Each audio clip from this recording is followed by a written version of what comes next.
visions through my dreams, seeing myself swimming in the universe.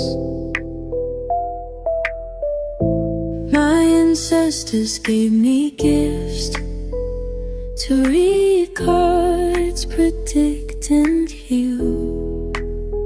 My name is Daphne, but spirit calls me Babylon.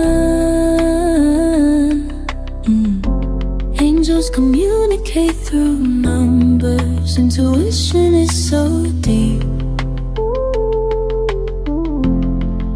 The gift I fully embrace within.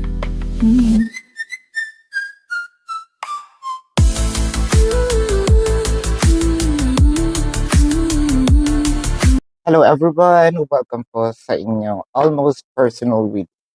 So let's check the energy, or this will be an energy update. So I want you to know that this is a general reading. You may resonate po sa buong reading na ito or baka konti lang. Take what's only yours. And I want you to know that this is a timeless reading, no? So kung kailan nyo po ito napanood, um, this is meant for you to hear the reading. Time to go. Soulmates. Unfinished symphony.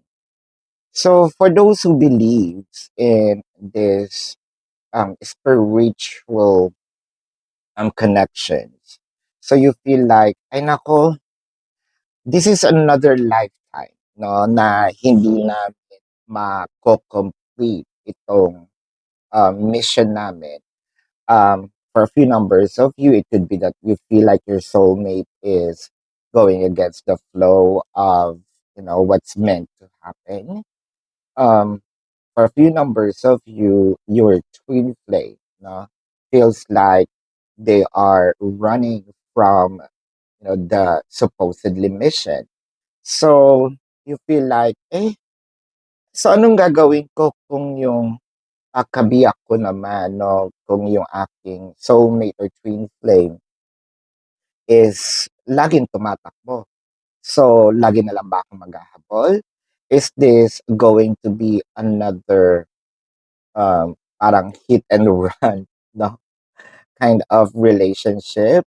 Especially we actually did this, no, from our past lives. For a few numbers of you, you might not have that kind of um, thinking path na um, we met from another lifetime, from another life, from the past life. But from what I'm seeing in here, I just want you to know na meron kang mga bagay na kahit nung una pa lang, parang feeling mo kilalang kilala mo siya. Ang gaan-gaan na ng loob mo sa kanya, marami kang bagay na parang feeling mo, alam mo, kilala mo siya, and most of those information, no, is partly true. So, parang sinasabi mo, uy, nagkataon. Pero if you're gonna go look and dig deeper, no, so there's actually a spiritual connection between you and your person.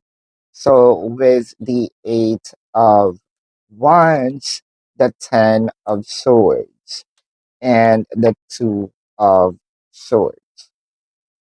So parang feeling natin dito, even the communication, no, is not fluid.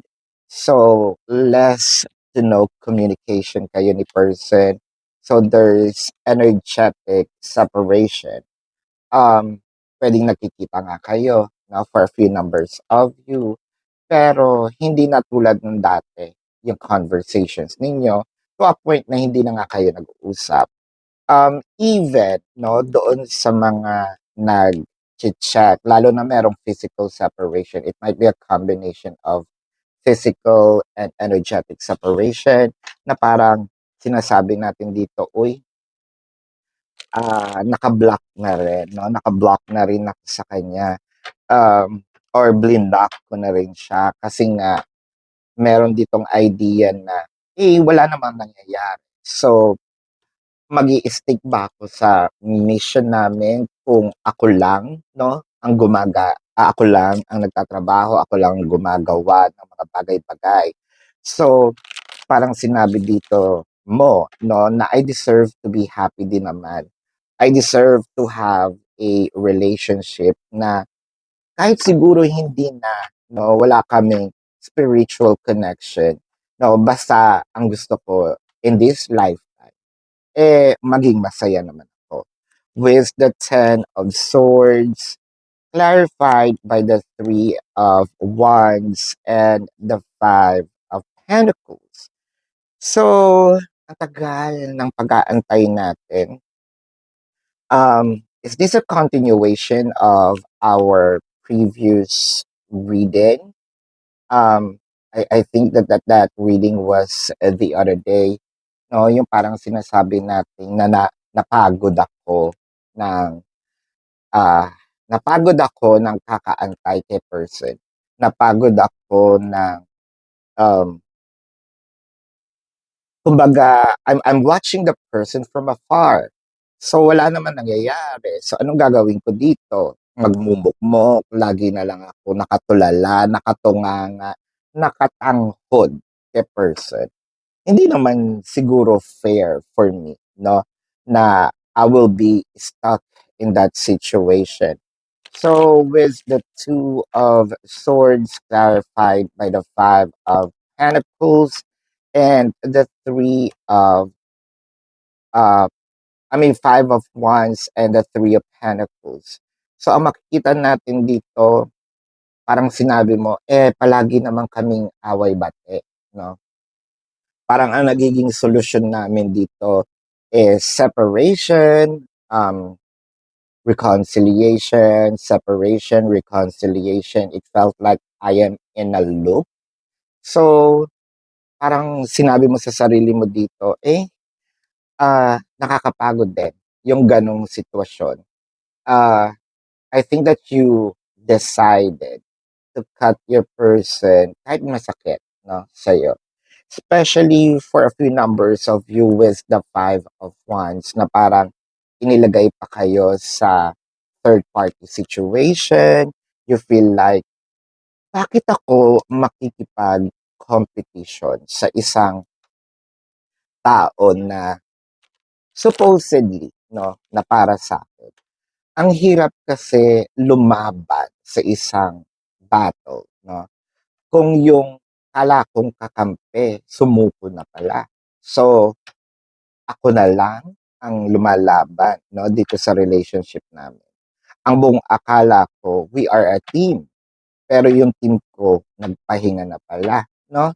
So, parang hinayaan na lang ako. So, parang sinabi mo, ay, okay, I'm going to probably accept this defeat dito sa laban na ito. But I'm going to make sure that my next laban, no, is something that will give me happiness, that will give me joy, no, that will give me the love that I deserve. With the Knight of Swords and the Queen of Cups. So, ang nakikita natin dito, eto na naman siya. So, kung kailan you already made a decision na ayoko na, tama na 'to, eto naman siya, lalapit naman siya.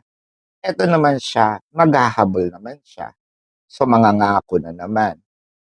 And I feel like the reason why you made this kind of decision to really cut off your person is because palagi itong nangyayari. Palagi na lang itong ganito yung sitwasyon. Parang feeling mo, wala naman ako nakitang pagbabago, no? So, eto na naman tayo. Okay, magbabati na naman tayo. Pero hanggang kailan, no? And then hanggang kailan tayo magkakaroon na naman ng diskusyon? Hanggang kailan na naman tayo magkakaroon ng away? Hanggang kailan na naman tayo magkakaroon ng alitan? At mag-aantay na naman ako ng ganito? So, no, um, Ito nga yung sinasabi, siguro eto na yung realization mo, no? For me to experience something different, I must do something that I've never done before. And this is to really probably saying goodbye, no? Um, with the sun, the Queen of Pentacles, the Knight of Pentacles.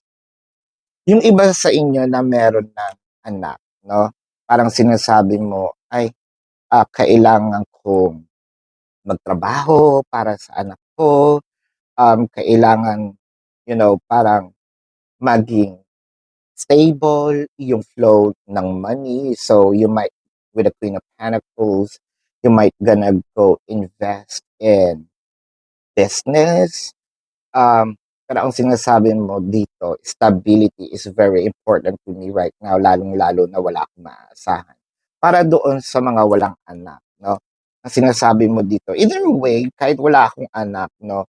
Basta siguro ang aantayin ko na lang dumating sa akin is pera, 'no. Total may tao din naman ng pera, 'no. Pera lang naman kasi ang walang I mean tao lang naman kasi ang walang pera, pero yung pera may tao. So sige go, tao na lang, 'no. Um, with the Knight of Pentacles, it felt like parang sinabi mo din sa puso mo dito na diyan ka na lang muna, pasensya na, 'no? Wala kang partner ngayon, wala tayong partner ngayon, pero it doesn't necessarily mean na malungkot ka, 'no? I'm going to make sure na pasasayahin kita in other way, 'no? So, we are focusing on abundance, 'no? Abundance, again, abundance may mean different things to every people.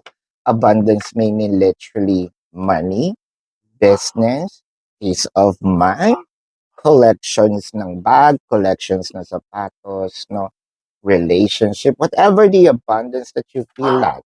Baka kasi mas okay sa iyo ngayon ang nag-i-invest ka sa mga alas, 'di ba? Siguro dun ka masaya. With the Lovers and the Emperor. So, parang final na ang decision mo dito. Parang sinasabi mo dito na so soulmate and twin flames actually showed up. Soulmate showed up in the oracle card. Twin flame showed up in the tarot cards. The lover signifies the twin flames. So, parang sinasabi mo dito na kahit nga meron kaming spiritual connection, um, I think hindi na, tapos na yung era ng paghahabol ko, tapos na yung era ng nagpakatanga ako, no, with the Emperor, no.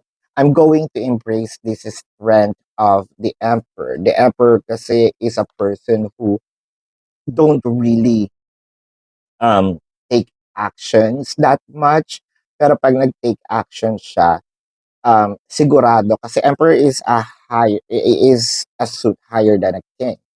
So, parang sinasabi dito na kailangan pag, mas gagamitin ko ang logic kaysa sa puso, no?